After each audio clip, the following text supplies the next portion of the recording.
RS Bengali ক্লাসরুমে সকলকে স্বাগত। আজকের ভিডিওতে আমি পশ্চিমবঙ্গ মধ্যশিক্ষা পর্ষদ অনুমোদিত ষষ্ঠ শ্রেণীর ইতিহাস পাঠ্য বইয়ের নবম অধ্যায়, যে অধ্যায়টির নাম রয়েছে ভারত ও সমকালীন বহির্বিশ্ব, এই অধ্যায়ের পাঠ্য বই খুঁটিয়ে গুরুত্বপূর্ণ প্রশ্নের উত্তর নিয়ে আলোচনা করব। সুতরাং আমি চাইব তোমরা ভিডিওটা স্কিপ না করে একদম প্রথম থেকে শেষ পর্যন্ত দেখো। এ প্রসঙ্গে বলে রাখি, এই অধ্যায়ের পাঠ্য বই খুঁটিয়ে গুরুত্বপূর্ণ প্রশ্নোত্তরের এটা পার্ট 2 এর ভিডিও। এর আগের পার্টের ভিডিওটি যারা এখনও পর্যন্ত দেখে উঠতে পারোনি তাদের জন্য আমি এই ভিডিওটির ডেসক্রিপশনে পার্ট 1 এর ভিডিওর লিঙ্ক দিয়ে দেব, অবশ্যই সেখান থেকে ভিডিওটি দেখে নিও। তো কথা না বাড়িয়ে শুরু করছি আজকের মূল ভিডিও। ষষ্ঠ শ্রেণীর ইতিহাস পাঠ্য বইয়ের নবম অধ্যায়ের 142 নং পৃষ্ঠায় যে সমস্ত গুরুত্বপূর্ণ প্রশ্নগুলো রয়েছে লিখে নাও।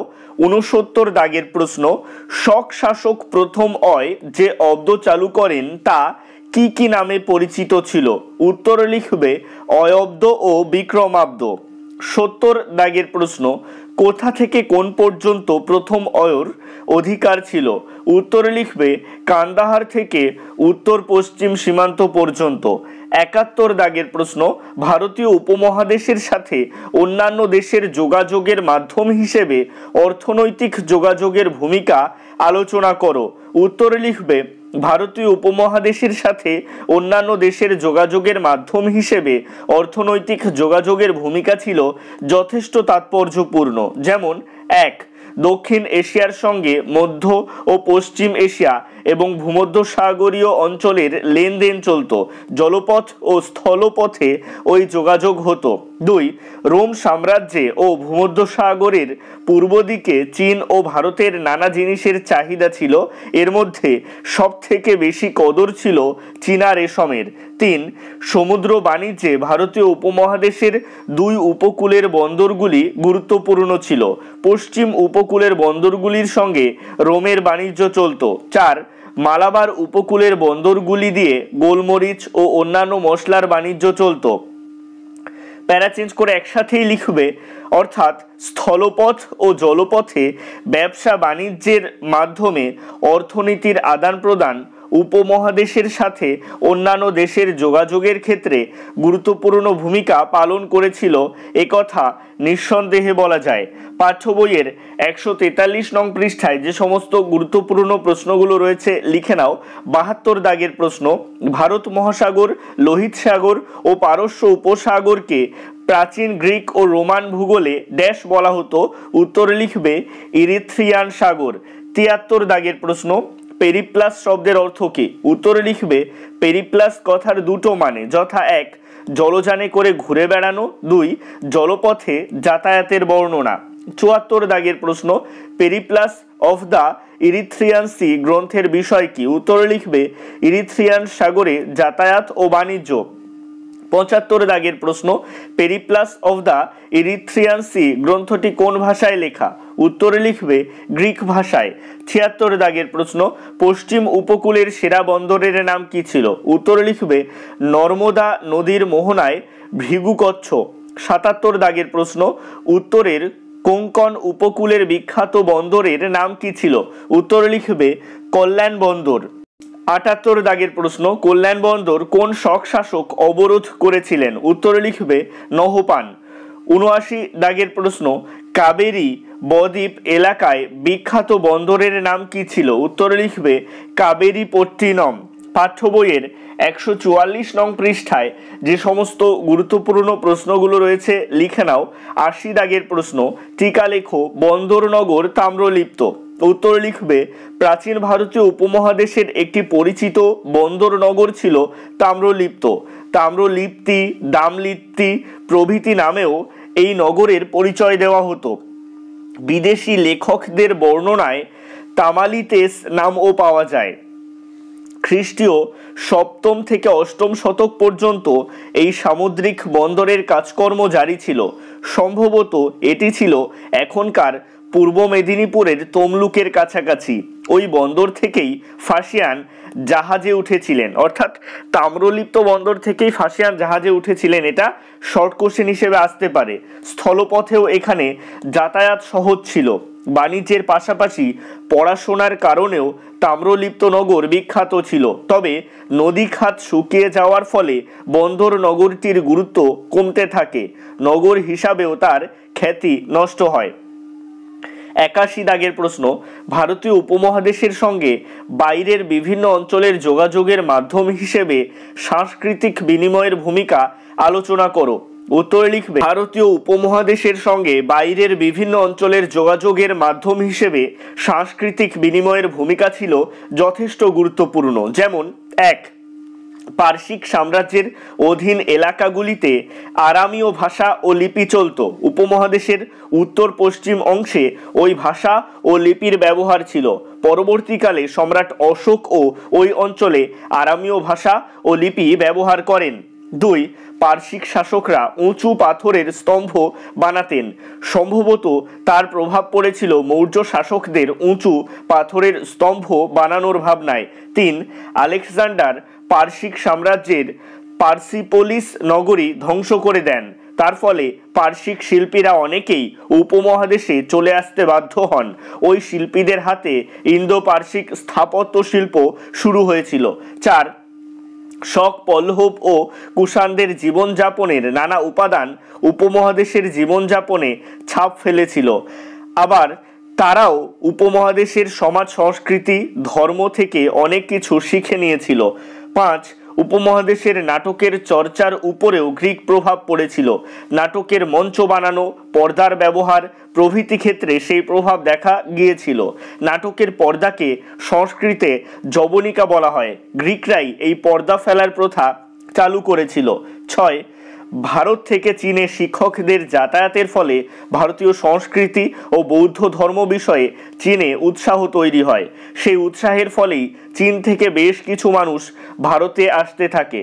পরিশেষে বলা যায়, বিভিন্ন জাতি উপজাতির মেলামেশার মাধ্যমে সাংস্কৃতিক যোগাযোগ হতো।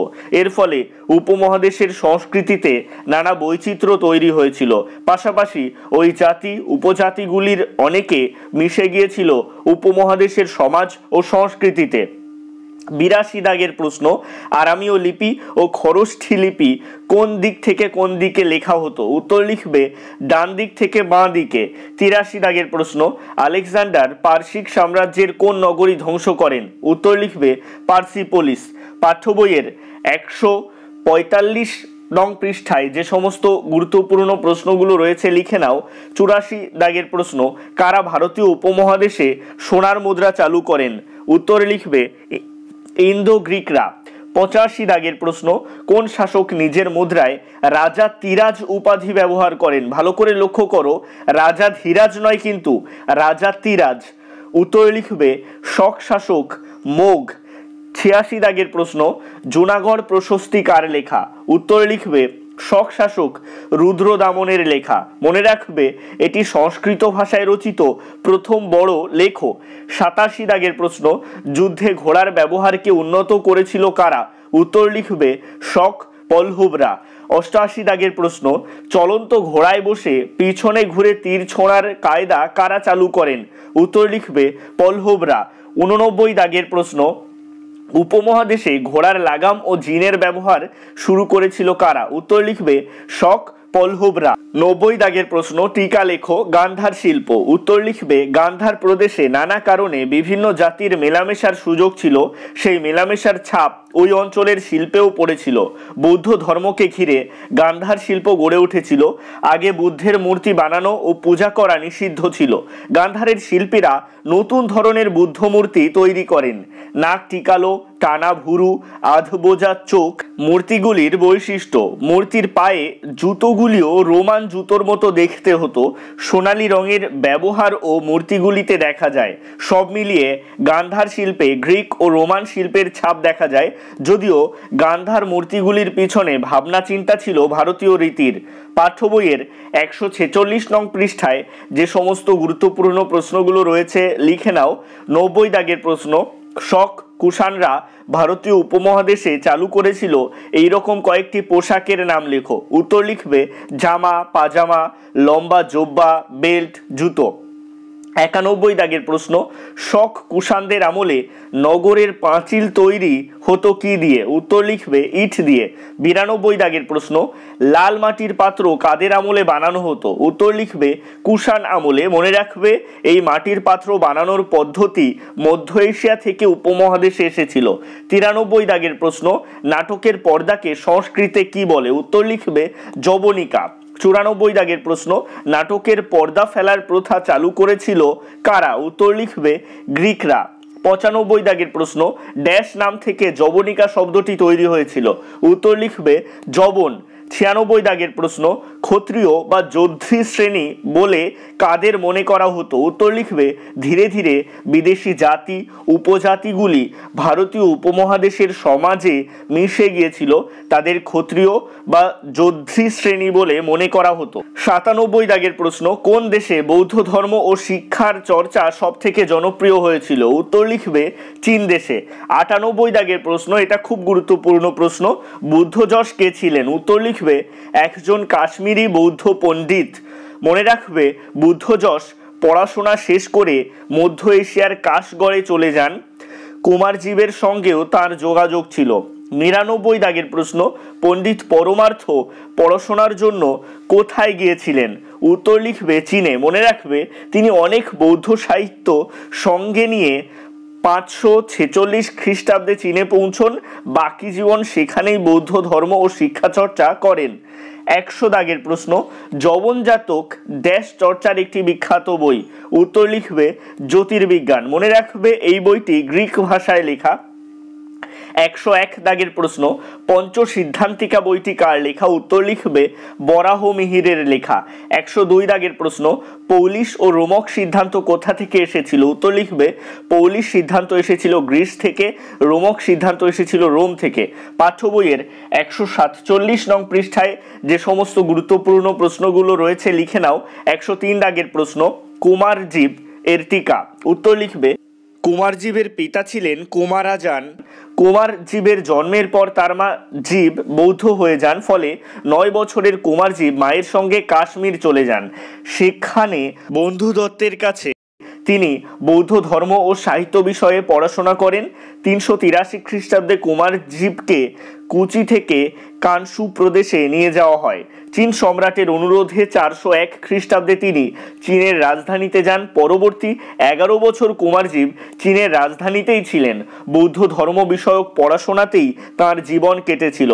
সংস্কৃত ও চীনা দুই ভাষাতেই কুমারজীব দক্ষ ছিলেন, ফলে অনুবাদের কাজ খুব সহজেই তিনি করতে পারতেন। চীনে বৌদ্ধ ধর্ম ও দর্শন প্রচারের ক্ষেত্রে কুমারজীবের ভূমিকা বিখ্যাত।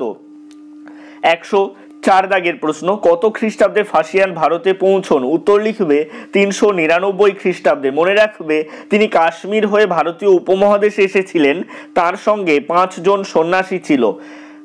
105 দাগের প্রশ্ন, ফাসিয়ানের অভিজ্ঞতা কোন বইতে তিনি লিখেছিলেন? উত্তর লিখবে ফো কুও কি বইতে। 106 দাগের প্রশ্ন, দেশে ফেরার সময় ভারত ও সিংহল থেকে অনেক ড্যাশ পুঁথি নিয়ে গিয়েছিলেন ফাসিয়ান? উত্তর লিখবে বৌদ্ধ। 107 দাগের প্রশ্ন, সুয়ানজাং যখন ভারতে এসেছিলেন তখন কনৌজ শাসন করছিলেন কে? উত্তর লিখবে হর্ষবর্ধন। 108 দাগের প্রশ্ন, সুয়ানজাং কোথা থেকে ভারতীয় উপমহাদেশে এসেছিলেন? উত্তর লিখবে চীন থেকে। 109 দাগের প্রশ্ন, সুয়ানজাং নালন্দা মহাবিহারের কোন পণ্ডিতের কাছে পড়াশোনা করেছেন? উত্তর লিখবে শিলভদ্রের কাছে। আজকের ভিডিওটি এই পর্যন্তই। ভিডিওটি ভালো লাগলে অবশ্যই একটি লাইক করে দিও এবং একই ক্লাসের বন্ধুদের সাথে ভিডিওটিকে শেয়ার করতে ভুলো না। ভালো থেকো, সুস্থ থেকো সকলে, আর অবশ্যই RS বেঙ্গলি ক্লাসরুমের সাথে থেকো। সবশেষে একটাই রিকোয়েস্ট, এখনও পর্যন্ত যারা চ্যানেলটিকে সাবস্ক্রাইব করে উঠতে পারোনি তারা অবশ্যই চ্যানেলটিকে সাবস্ক্রাইব করে দিও এবং পাশে থাকা বেল আইকনটিকে প্রেস করে অল বাটনে ক্লিক করে দিও নতুন ভিডিওর আপডেট সবার আগে পেতে।